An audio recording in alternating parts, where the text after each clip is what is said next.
بسم اللہ الرحمن الرحیم۔ السلام علیکم محترم ناظرین، حضرت علی رضی اللہ تعالی عنہ شیر خدا نے یمن میں اپنے نمائندے کو خط لکھا اور اس سے درخواست کی کہ لوگوں کے ساتھ عدل و انصاف سے پیش آئے، اور آخر میں اس سے چاہا کہ 10 لائق ترین اور اپنے معتمد افراد کو ایک خاص کام کے لیے حضرت علی رضی اللہ تعالی عنہ کے پاس بھیجے۔ ناظرین، اس نمائندے نے 100 لوگوں کو منتخب کیا اور پھر ان میں سے 10 لوگوں کو جو سب سے اچھے اور افضل تھے انتخاب کیا۔ ان 10 لوگوں میں سے عبد الرحمن ابن ملجم مرادی بھی شامل تھا۔ جب یہ لوگ حضرت علی رضی اللہ تعالی عنہ کے پاس پہنچے، ابن ملجم جو کہ شجاع، فصیح و بلیغ تھا، اس کو ان لوگوں نے اپنا سخن گو بنایا تاکہ حضرت علی رضی اللہ تعالی عنہ سے گفتگو کرے اور مدح میں اس نے جو خود شعر کہے تھے وہ پڑھے۔ اس کی تمام باتوں میں ایک بات یہ تھی کہ ہم فخر کرتے ہیں، آپ فرمان دیں، ہم سب غلامی کریں اور ہماری تلواریں آپ کے دشمنوں کے لیے آمادہ ہیں۔ امیر المومنین حضرت علی رضی اللہ تعالی عنہ نے بعد میں اس کو اپنے پاس بلایا اور فرمایا، تمہارا نام کیا ہے؟ اس نے کہا، عبد الرحمن۔ حضرت علی رضی اللہ تعالی عنہ نے فرمایا، تمہارے باپ کا کیا نام ہے؟ اس نے کہا، ملجم۔ حضرت علی رضی اللہ تعالی عنہ نے کہا، کس قبیلے سے ہو؟ کہا، مراد سے۔ پھر حضرت علی رضی اللہ تعالی عنہ نے اس سے 3 مرتبہ کہا، کیا تم مرادی ہو؟ کیا تم مرادی ہو؟ کیا تم مرادی ہو؟ ابن ملجم نے کہا، جی ہاں امیر المومنین۔ ناظرین، اس وقت حضرت علی رضی اللہ تعالی عنہ نے زبان پر کلمہ ترجید جاری کیا، انا للہ و انا الیہ راجعون۔ ابن ملجم صفین و نہروان کی جنگوں میں حضرت علی رضی اللہ تعالی عنہ کے ساتھ ساتھ تھا۔ جب لشکر اسلام نے خوارج پر غلبہ حاصل کیا تو ابن ملجم نے کہا، اے امیر المومنین، مجھے اجازت دیں، میں آپ رضی اللہ تعالی عنہ سے پہلے کوفہ جا کر آپ کی فتح و کامرانی کی خوشخبری کوفہ والوں کو دوں۔ حضرت علی رضی اللہ تعالی عنہ نے کہا، تمہارا مقصد اس کام سے کیا ہے؟ اس نے کہا، میں چاہتا ہوں کہ اللہ مجھ سے راضی ہو جائے کہ حضرت علی رضی اللہ تعالی عنہ کی کامیابی سے لوگوں کو خوشحال کروں۔ حضرت علی رضی اللہ تعالی عنہ نے اجازت دی۔ اس نے ایک جھنڈا ہاتھ میں لیا اور کوفہ کی طرف گیا، شہر میں داخل ہوا اور بشارت بشارت کی فریاد شہر میں گونجی۔ اس طرح وہ گلیوں سے گزر رہا تھا کہ قطامہ کے گھر کے پاس پہنچا۔ یہ بہت زیادہ خوبصورت، حسین و جمیل اور دولت مند عورت تھی، لیکن بدکار و فحشہ عورت تھی۔ طبقات الکبری جلد 3 صفحہ نمبر 35 پر ابن سعد لکھتے ہیں کہ جب قطامہ نے حضرت علی کی فتح کی خبر سنی تو ابن ملجم کو پکارا تاکہ وہ اپنے باپ اور بھائی کے بارے میں پوچھے۔ قطامہ اسے اپنے گھر لے گئی، عزت و احترام کیا اور مہمان نوازی کی۔ ابن ملجم پہلی ہی نگاہ میں اس کا عاشق ہو گیا اور اپنے دین و ایمان کو اس کے ہاتھوں میں بیچ دیا۔ قطامہ نے اپنے باپ اور بھائی کے بارے میں پوچھا جو سپاہ خارج میں سے تھے۔ ابن ملجم نے کہا، وہ سب جنگ میں ہلاک ہو گئے۔ یہ خبر سنتے ہی وہ رونے لگی۔ ابن ملجم اس خبر کو دینے پر پشیمان ہوا۔ قطامہ تھوڑی دیر بعد اٹھی اور دوسرے کمرے میں گئی، پھر اپنے آپ کو آرائش و زینت سے سنوارا اور واپس آئی۔ اس کو دیکھتے ہی ابن ملجم کا دل لرز گیا۔ ابن ملجم جو شہوت نفسانی میں اسیر اور اپنے اختیار کو ہاتھ سے دے بیٹھا تھا، قطامہ سے خواستگاری کی۔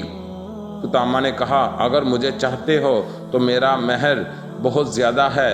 ابن ملجم نے کہا، جتنا بھی ہوگا قبول کروں گا۔ قطامہ نے کہا، بہت زیادہ ہے، کچھ پیسے، جواہرات اور مشک و عنبر و عطر وغیرہ۔ ابن ملجم نے کہا، اس کے علاوہ اور کچھ؟ قطامہ نے کہا، بہت سخت۔ پھر وہ اٹھی اور کمرے میں گئی اور اپنے آپ کو دوسری شکل میں آرائش کیا اور واپس آئی۔ ابن ملجم جو جنون کی حد تک پہنچ چکا تھا کہا کہ اور کیا چاہتی ہو؟ قطامہ نے کہا، حضرت علی کا قتل۔ ابن ملجم ایک دم لرزا اور پریشان ہوا۔ اس سے اگلے دن ابن ملجم کو اطلاع ملی کہ یمن میں اس کا باپ اور چچا مارے گئے ہیں اور اب وہ اپنے باپ اور چچا کی وراثت کا اکیلا مالک ہے۔ یہ سنتے ہی ابن ملجم یمن روانہ ہوا تاکہ بے تحاشا دولت لا کر قطامہ کے قدموں میں ڈال دے۔ وہاں پہنچ کر اس نے سب جائیداد کو فروخت کیا اور مال و دولت لے کر چل پڑا۔ راستے میں اسے ڈاکوؤں نے لوٹ لیا اور وہ سارا مال لے گئے۔ ابن ملجم جنگل میں سرگرداں تھا، لیکن تھوڑی دیر بعد ایک قافلے سے جا ملا اور ان کے ساتھ ہم سفر ہو گیا۔ قافلے میں وہ دو شخص کا دوست ہو گیا۔ ان دونوں کا تعلق خارج سے تھا۔ ان لوگوں نے کہا، ہم نے عہد کیا ہے کہ علی، معاویہ اور عمرو بن عاص کو قتل کریں گے۔ اس گروہ کا نظریہ تھا کہ یہ تینوں لوگ مسلمانوں کے درمیان اختلاف کا سبب ہیں۔ چنانچہ عبد الرحمن نے قبول کیا کہ وہ حضرت علی رضی اللہ تعالی عنہ کو شہید کرے گا۔ وہ کوفہ پہنچا اور سیدھا قطامہ کے گھر گیا۔ یہ فاحشہ اور خود فروش عورت اس کے لیے شراب لائی اور ابن ملجم مست ہوا اور پھر قطامہ کے پاؤں پر گرا اور اس کے وصال کی خواہش کی، لیکن قطامہ نے کہا، جب تک حضرت علی کو شہید نہیں کرو گے تب تک ایسا نہیں ہو سکتا۔ ابن ملجم جو مجنون و پاگل ہو گیا تھا، اس نے کہا، ابھی جاتا ہوں اور حضرت علی کو شہید کرتا ہوں۔ قطامہ نے کہا، اس طرح نہیں، بلکہ قتل کے لیے مقدمات ضروری ہیں۔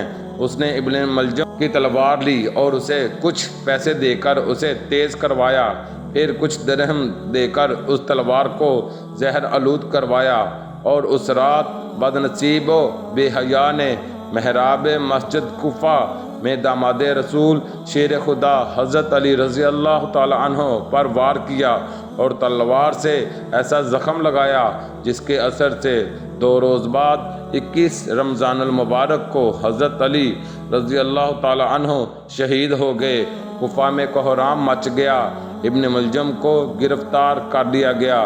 حضرت امام حسن اپنے والد محترم حضرت علی کی میت کو نجف اشرف میں دفنا کر کوفہ واپس آئے تو حضرت علی رضی اللہ تعالی عنہ سے پیار کرنے والوں نے حضرت امام حسن کو منبر پر بیٹھ کر خطبہ دینے کا کہا۔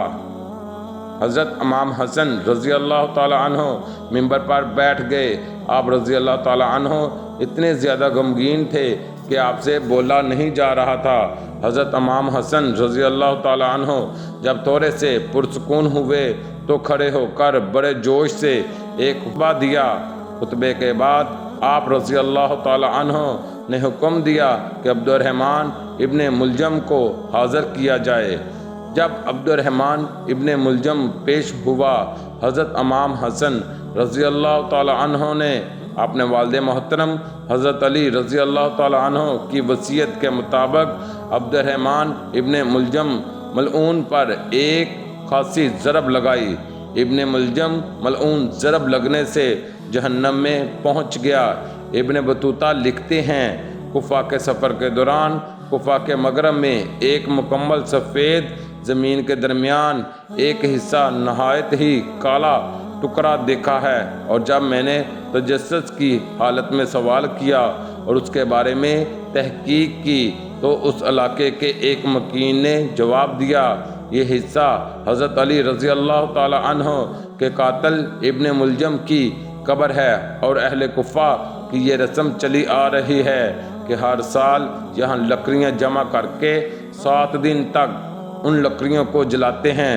اسی وجہ سے زمین کا یہ حصہ کالا ہو گیا ہے۔ ناظرین گرامی، 750 عیسوی میں بنو امیہ کی حکومت کا تخت بنو عباس نے الٹ دیا تھا۔ بنو امیہ کا آخری حکمران مروان ثانی ایک انتہائی سست اور ڈرپوک حکمران تھا، جس نے ابو مسلم خراسانی کے ہاتھوں شکست کھائی، اور یوں بنو عباس کی حکمرانی شروع ہوئی۔ تاریخی کتابوں میں درج ہے کہ ابو مسلم خراسانی نے بنو عباس کے ابو جعفر المنصور اور ان کے بھائی ابو العباس الصفا کو حکمرانی سونپ دی۔ اس طرح بنو عباس کے پہلے حکمران ابو العباس نے آتے ہی بنو امیہ کا نام و نشان مٹانے کی قسم کھائی۔ بہت سے لوگوں کو قتل کر دیا گیا اور کربلا کے واقعہ میں ملوث تمام کرداروں کی قبریں تک کھود دی گئیں اور سب کو سولی پر لٹکایا گیا۔ تاریخ ابن سعد میں لکھا ہے کہ کوفہ میں موجود ابن ملجم کی قبر کو بھی کھودا گیا، لیکن اس قبر میں اژدہے اور سانپوں کے علاوہ کچھ نہ تھا۔